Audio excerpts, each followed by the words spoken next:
Abi Talib. Et dans d'autres narrations, il même dit que j'étais dans la maison de Hanif et le toit de la maison s'est ouvert. Et ensuite, les anges, ils m'ont pris. Et dans le hadith que nous avons ici, il dit que le prophète sallallahu alayhi wa sallam était en train de dormir, ou il était entre l'éveil et le sommeil, devant la Ka'batullah. Dans d'autres narrations, il dit qu'il était aux portes du haram, c'est-à-dire à l'extrémité de haram. Donc là, il y a plusieurs narrations, et ce que nous allons essayer de faire, c'est que essayer de comprendre ces petites divergences. En fait, c'est quoi? C'est que chaque personne va rapporter un petit morceau de l'histoire. Et là, c'est ce qu'on va faire, le jam. On va essayer de réunir, de rassembler tous ces petits morceaux pour essayer de comprendre vraiment ce qui s'est passé. Alors, ce que l'on peut dire, c'est qu'au début, le prophète sallallahu alayhi wa sallam, il était de la maison de Hanif. Il était entre le sommeil et l'éveil, ou bien il était en train de dormir. Ensuite, le toit s'est ouvert. Un ange va prendre le prophète sallallahu alayhi wa sallam, va le placer devant la Ka'batullah, et c'est là que nous verrons plus tard, sa poitrine sera ouverte et sera nettoyée, et ensuite l'ange Jibril sallallahu alayhi wa sallam va le prendre, va l'amener au port du haram, et là, il va monter sur le buraq, sur l'animal, pour aller vers le Baytul Maqdis. Là, c'est ce que l'on peut, la chronologie que l'on pourra donner quant au sujet du début de ce voyage. Maintenant, pourquoi est-ce que le prophète sallallahu alayhi wa sallam était dans la maison de Hanif en train de dormir? C'était la plupart du temps, il passait ses nuits dans cette maison. Pourquoi est-ce que le toit s'est ouvert? Pourquoi est-ce que on n'a pas récupéré le prophète sallallahu alayhi wa sallam par la porte, ou bien on ne l'a pas appelé, etc. Là, c'est pour montrer que cette histoire s'est passée subitement. Cette histoire s'est passée subitement. Le prophète sallallahu alayhi wa sallam ne s'attendait pas à cette histoire. Et c'est aussi pour montrer que là, le prophète sallallahu alayhi wa sallam, il ne va pas faire un voyage comme nous, on prend la route. Mais là, il va greffer. Il est sorti par le dessus du toit pour montrer qu'à partir de maintenant, il ne cessera de monter corporellement et il ne cessera aussi de monter en grade par rapport à cette proximité avec Allah subhanahu wa ta'ala. Certaines personnes disent que de tous ces morceaux de récit qu'il y a, en fait, la chronologie que nous avons donnée, ça c'est dans le cas où il n'y a eu de Mi'raj qu'une seule fois. Certaines personnes sont d'avis que peut-être le prophète sallallahu alayhi wa sallam, il a fait plusieurs fois l'ascension, mais c'est une narration qui n'est pas très acceptée par les commentateurs de hadith.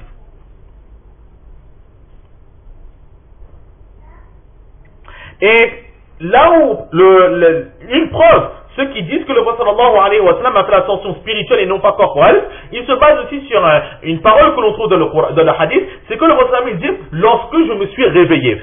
Alors là aussi, on va donner tout de suite la réponse, c'est que le prophète sallallahu alayhi wa sallam, il a dit « lorsque je me suis réveillé », cela ne signifie pas « lorsque je me suis réveillé de mon sommeil ». Mais on va traduire ici « lorsque j'ai repris mes esprits ». C'est-à-dire que là, le prophète sallallahu alayhi wa sallam, il était sur terre, tout d'un coup, on le prend, on l'emmène au Baytul Maqdis, il grimpe dans les cieux. Et là, il va voir les anges, il va voir les prophètes qui sont déjà décédés. Il va voir Allah directement. Il va parler avec Allah.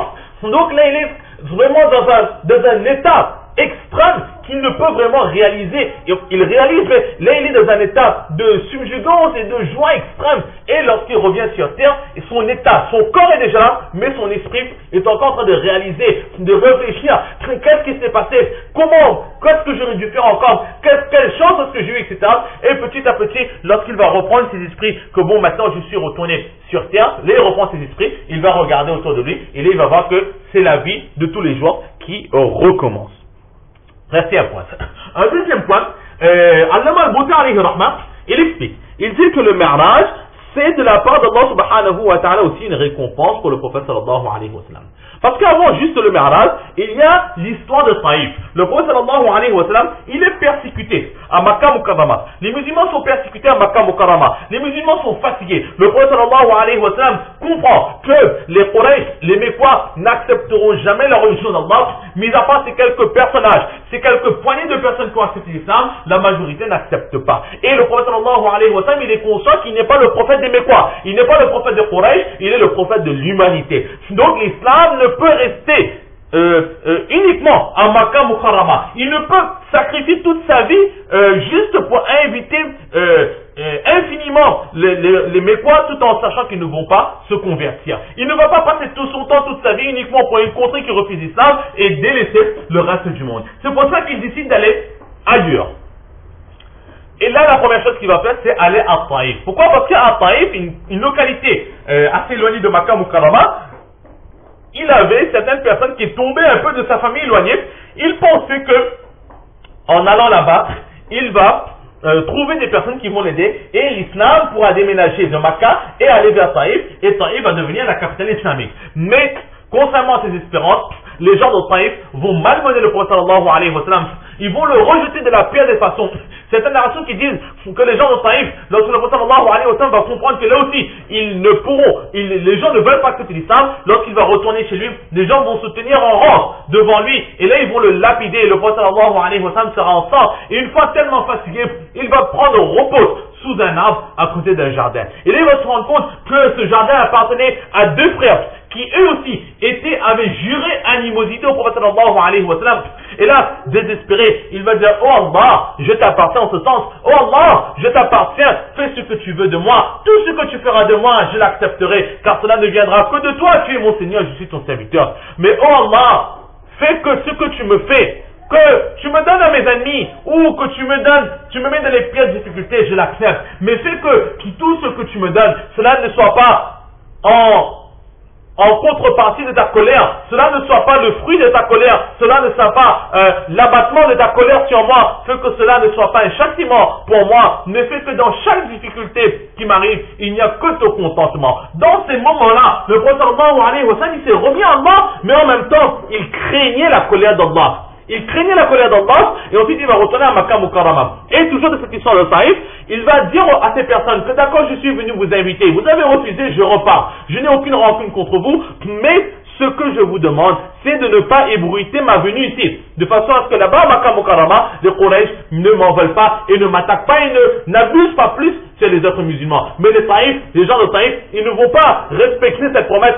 Ils vont tout de suite envoyer des émissaires pour prévenir les Mekwa et les Quraysh.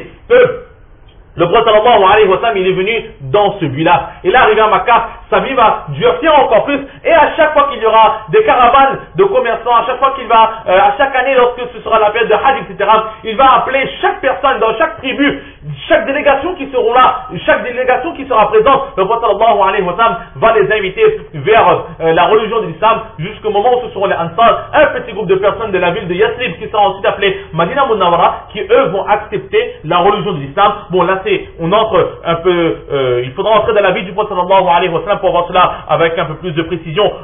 Ce n'est pas le sujet d'aujourd'hui, donc nous allons nous arrêter ici. Et donc justement, à partir de ce moment où le prophète sallallahu alayhi wa sallam il a quitté Yathrib avec toute cette tristesse-là, il croyait que Allah subhanahu wa ta'ala, ou il craignait qu'Allah ne soit mécontent de lui. Et pour lui montrer que, oh mon prophète, je ne suis pas mécontent de toi, et pour montrer que ton travail est accepté, et que ton travail arrivera à terme, car le prophète sallallahu alayhi wa sallam, il savait que cette mission n'était pas la mienne, mais c'est le travail d'Allah, c'est la religion d'Allah. Je ne suis qu'un messager, je ne suis qu'un intermédiaire, c'est Allah qui fera le reste. Le prophète, Allah subhanahu wa ta'ala, pour récompenser le prophète sallallahu alayhi wa sallam de tous ses efforts, et pour lui redonner confiance, pour lui donner un cadeau, pour lui dire que non, je suis avec toi, la récompense c'était quoi? C'était le Mi'raj. Et le Mi'raj c'est quoi? C'est la contemplation d'Allah subhanahu wa ta'ala. Là c'est ce qu'Allama al-Bouti alayhi rahman, il explique au sujet de ce voyage nocturne du saint prophète sallallahu alayhi wa sallam. Maintenant, le prophète sallallahu alayhi wa sallam qui dit que j'étais devant Makkah, la Ka'batullah, donc nous avons expliqué la chronologie, et il a mentionné un homme entre deux hommes. Alors certaines personnes disent qu'ici, le prophète sallallahu alayhi wa sallam, il parle de trois anges qui ont pris forme humaine. Qui ont pris forme humaine. Et dans d'autres narrations, il est dit que c'était trois personnes. En fait, le prophète sallallahu alayhi wa sallam, deux façons d'interpréter. La première façon, c'est que le prophète sallallahu alayhi wa sallam, on imagine la scène, il est allongé devant la Ka'batullah en train de chercher le sommeil, et là il voit trois personnes qui s'avancent vers lui. Ce sont des anges qui ont pris forme humaine. Deuxième façon d'interpréter, c'est l'ange d'Ibrahim qui vient chercher le prophète sallallahu alayhi wa sallam, et le prophète, il était allongé entre deux personnes. Et les deux personnes avec qui il était en train de dormir, c'était Hazrat Hamza radiallahu ta'ala et Hazrat Ja'far radiallahu ta'ala. Ils étaient tous les trois en train de dormir à côté de la Ka'batullah. Et là, de ce fait, dans cette interprétation, nous comprenons l'autorisation qu'il est autorisé pour différents hommes de dormir dans une même pièce. Cela n'est pas interdit à condition qu'ils ne dorment pas sous une même couverture.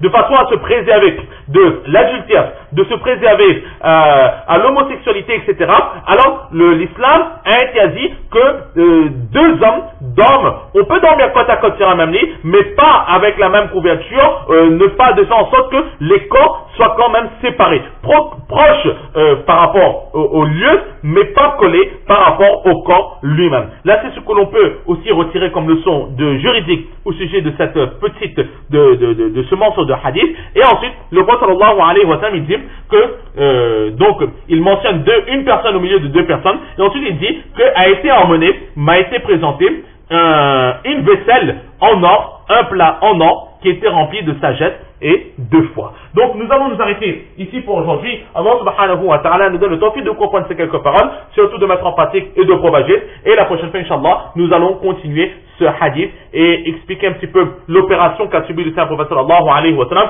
Pourquoi est-ce que c'était une vaisselle en or qui a été utilisée et qu'est-ce que signifie une vaisselle remplie de sagesse et de foi. Allah nous donne le tawfiq de comprendre ces quelques paroles, surtout de mettre en pratique et de propager. Wa ma tawfiqi illa billah.